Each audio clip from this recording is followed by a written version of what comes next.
Howdy. I wanted to go over part 3 of the project.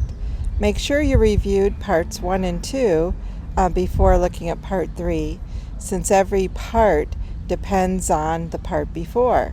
So make sure you kind of follow these in order. So as you know, you recently opened up your own business, and we're going to do some training for Texas Bluebonnets Community College to help with a problem where international students are not doing well on interviews and they are not getting job offers. Okay, so last time we came up with a goal statement. That was the first part of the model. Okay, we came up with a goal statement that's listed here, that international students will demonstrate the interview skills needed to receive job offers after graduating by conducting research on organizations, preparing answers to standard interview questions, exhibiting a professional appearance, properly greeting interviewers and engaging in conversation, and following up with interviews after an interview. So the next part is the instructional analysis. The first thing we need to do is to classify the instructional goal. Okay, so here is listed a review of the 4 domains of learning as defined by Gagne. Okay, so the first one is verbal information. Okay, this is just reciting from memory.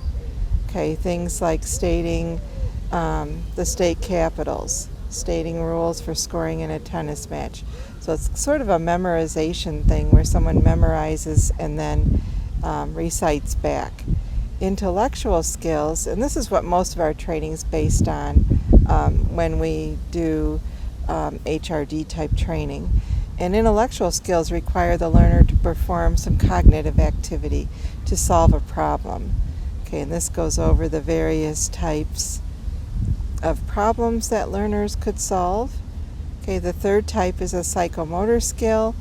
This requires physical activities and coordination of the body. It also requires some cognitive things with it, like learning to ride a bike or changing a flat tire. So there's some cognitive always in psychomotor skills. Lastly, we have attitudes. An attitude is an acquired state, internal state that influences the choice of personal action towards something. In other words, someone has to be motivated to do something or make a choice, choose to eat healthy, and other things like that, choose to recycle. Okay, those would be attitudes.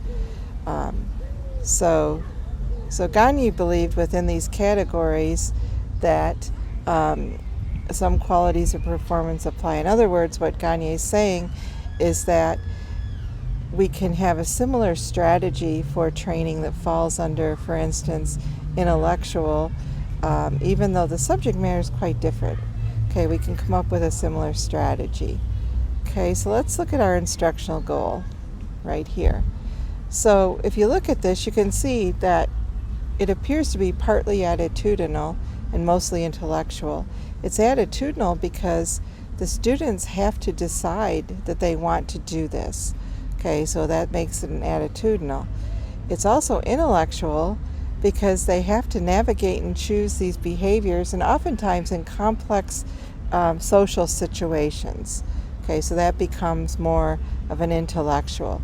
So goals can be a combination of things. They don't just have to be purely one or the other. Okay, and in our case, it's attitudinal and intellectual. So the next step is we have to determine the goal steps. Okay, now that we know that that's what it is, now we can start doing the goal steps.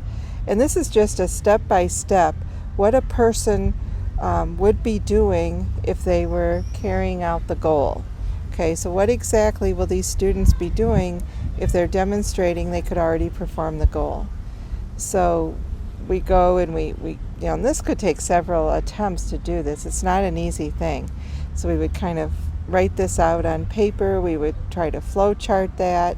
And we have to make sure that these are behaviors and that each step can be observed, has an observable outcome. Okay? So for this particular case, this is how it came out. Okay, let me go like that. So we put the goal here at the top. Okay, this is our goal. And then we put our goal steps. For this particular case, there's actually 3 parts. We have before interview, during interview, and after interview.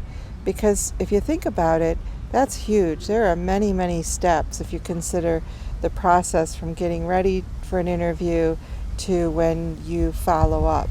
Okay, so for our particular case this semester, we're only going to be doing the before interview section, even though I put the during and after here, but I didn't quite put all the steps there since we won't be doing that. So for before interview, we have 5 steps, and normally goal steps you would have between 5 and 15. If you have too few, you're not really defining the total behavior. If you have too many, it's going to get too confusing, and you may need to break it down, kind of like I did here into steps. So before interview, okay, step 1 is to demonstrate obtaining and maintaining a professional appearance. And this is the attitude part. So you see the little A with the box? That defines the attitude. Okay, so choose to follow steps to obtain and maintain professional appearance, because they have to choose that. Then step 2, we want them to compile basic information about the interviewing organization and put in their Padfolio. In other words, they need to know something about the company so that they can ask questions about it and appear knowledgeable. Step 3 is where they compile a list of questions about the interviewing organization to ask during the interview. Okay, so they should have that prepared and not just kind of make it up. Okay, step 4, recite answers to common interview questions. They need to know how to answer the most common questions you're asked in an interview.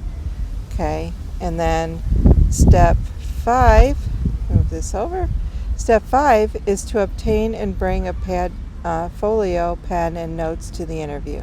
So we need to tell them why that's important, where they get it, and the purpose of it. Okay, so those are our 5 steps. So part 3 is now done. Yay.